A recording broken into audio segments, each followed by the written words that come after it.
Check one. Okay, it looks like we're both rolling. Oh, yeah? Right. Welcome back to Album Atmosphere, where we discuss... I panicked. You're welcome to try the intro if you want to. All right. Where we talk about... A podcast about music and usually about an album. All right. Today, well, and I'll come in with today's a special episode. All right. Welcome back to Album Atmosphere, a podcast where we talk about music and usually a specific album. But today we're going to be talking about some of our original songs. This is kind of a special episode, the first video episode, or few episodes that we're recording. So it's a little different. And like I said, we're going to be talking about a few of our own songs that are on the new album, New Sense of Self, by myself, C.O. David Davis. I figured we'd start off with Butcher Holler. It's an old one that the band used to play. I guess I will start off if you don't mind. And since this might have new viewers, it's a video. Who's the band? The band is Corduroy Orbison, that we are in together. Yes. And the podcast, I don't know if you mentioned, is called The Album Atmosphere.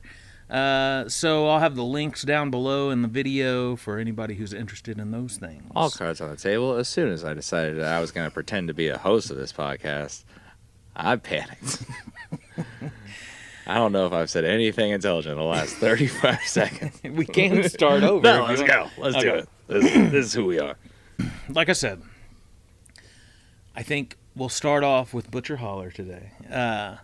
And Butcher Holler is the song, it's the earliest written song on the album by a wide margin. It's been around for probably 3 or 4 years before recording it. Does that sound about right? Sounds about right. The band, Corduroy Orbison, had played it occasionally but never recorded it. We tried it for a Tiny Desk submission, but that didn't really work out. Occasionally I get the itch to try and write my version of a country song or a folk song. Part of this is because of how I started to learn cover songs, and then later how I started learning to write songs, which was just sitting down with nothing but an acoustic guitar and my voice. Years ago, I made a whole EP of songs that I wrote this way and recorded it with my friend Joe Vowles, but that EP is so hard to find that I don't know where it is.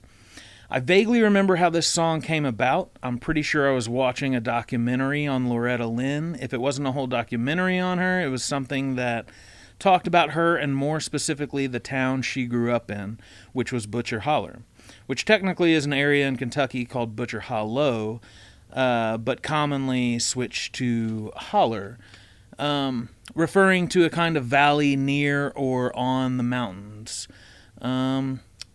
I remember early on with this song singing it both ways, Holler and Hollow, and our bandmate, Zach Evans, being very direct that he wanted it to be Butcher Holler.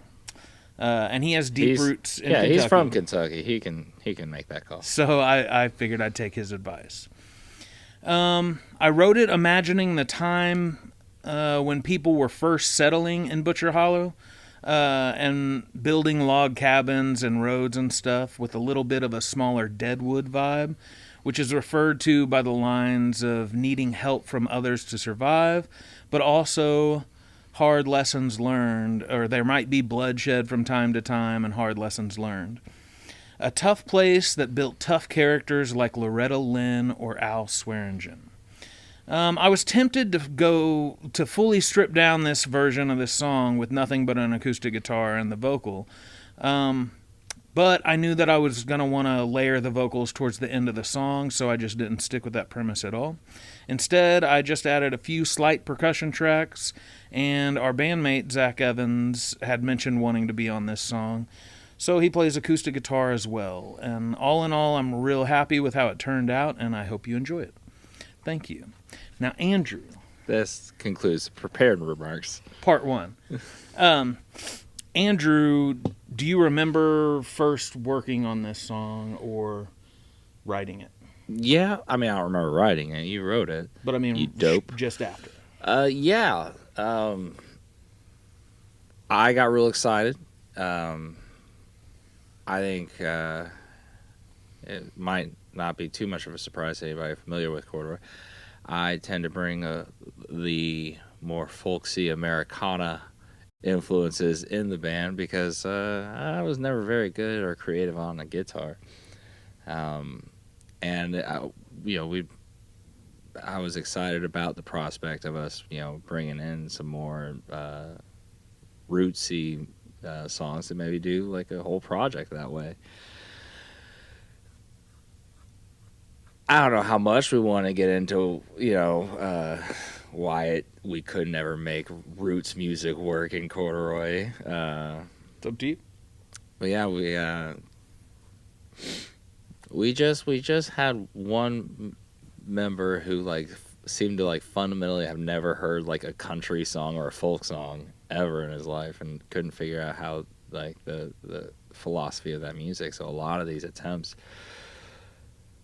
turned out interesting, but not.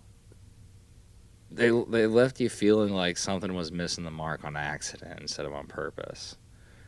And sometimes just too much going on. Yeah. Sometimes. Yeah.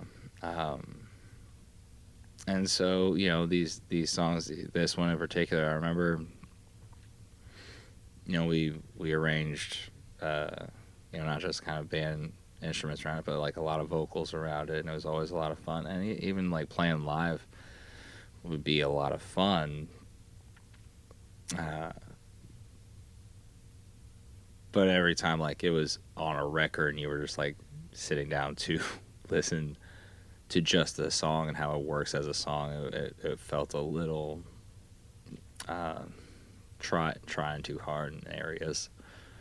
And so yeah, when I heard that you were doing this song, number one, this was like the indication to me of like what kind of record you were making. I got really excited that you were busting this one out because it needed a home. The song was too damn good. I don't think I've ever told you this, and I definitely wouldn't have told you like way back when because I hadn't read the book yet. But it reminds me of so one of my favorite songwriters is Josh Ritter. He also writes novels. He's written like 2 novels at this point. I've only read one of them, and it's a very similar vibe of like almost an old pulpy paperback setting of just like hard scrabble settler frontier characters. And now after having read that book, every time I hear this song it takes me to like the world of the great glorious goddamn of it all. Nice. What's the title again? The Great Glorious Goddamn of It All. What a good title. Dude, it's such a good book. It's such a good title. I love Josh Ritter. Man's got a way with words and characters. I'll say. And this song like really like feels up that alley of like showing you a specific scene, like a very distinctly American painting almost. Yeah. An old timey. Yeah. Yeah, I love that. That's great. But I didn't, some of me trying to record old timey country or folk songs, some of those would veer into, we've talked about this before, but it's been a long time, really trying to tell a story. Whereas this, to what you just said, was much more, for me anyway, really just trying to kind of paint an image or the vibe of a town. Yeah. You know what I mean? Like it's not in terms of action. There's not no plot. Or right. So that's and is it different from what you kind of pictured it being, or I mean, did you think I would do a real stripped down, just like solo acoustic version of it, or? I didn't, and this is like something that this whole album works for me with, because when we try to record, anytime we try to record as a band, strip it back, and this song in particular, anything. Oh, okay. Anytime we try to do something really stripped back as a band, and I'm gonna go ahead and like claim responsibility for it. It shows up like how complicated it actually is to leave a lot of space. Yeah. And it's something that, when done well, I now take a lot of notice of, because it's so easy to just accidentally keep filling all the gaps and keep putting other textures in that, to a point where like it's no longer simple, plain and beautiful. It's now just overproduced or something like that. Yeah, sure. And I think had we recorded this song as a band way back when, it's exactly what would have happened. Because hearing your version of it, and this whole album, this is one of those that I took notice of, like, oh, this is like how you make something that is sonically really beautiful